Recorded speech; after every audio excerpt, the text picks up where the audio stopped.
Welcome to India. Border security force BSF checkpost হতে তাদের এটা এটা এরা যারা আছে তারা হচ্ছে ইন্ডিয়ান। তারা সীমান্তে ওই যে বিএসএফ এর লোক দাঁড়ানো আছে।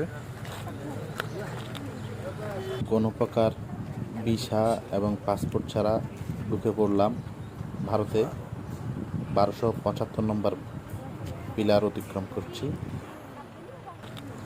তবে এর চেয়ে বেশি ভিতরে কিন্তু আর যাওয়া যাবে না, কারণ এটি ভারত আর আমাদের সীমানা হচ্ছে বাংলাদেশ। আমরা শুধুমাত্র ভিডিও ধারণের জন্য এখানে ঢুকেছি। ভারতীয় নাগরিকরাও এখানে এসে কিন্তু ছবি ধারণ করছে, ভিডিও ধারণ করছে। তাদের সীমানা এটা, যে হলুদ এবং কালো রঙের লোহার অ্যাঙ্গেল দিয়ে যে বর্ডারটি দেওয়া হয়েছে, এটি হচ্ছে বাংলাদেশ এবং ভারতের সীমানা গেট। মূলত আজ রবিবার, তাই ভারতের ছুটির দিন।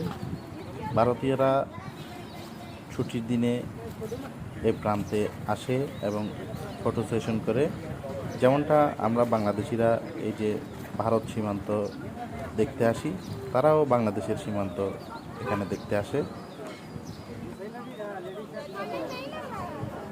এটি হচ্ছে তামাবিল স্থলবন্দর, সিলেট জেলার অন্তর্গত গোয়েনঘাট উপজেলার তামাবিল নামক স্থানে এটি অবস্থিত। এই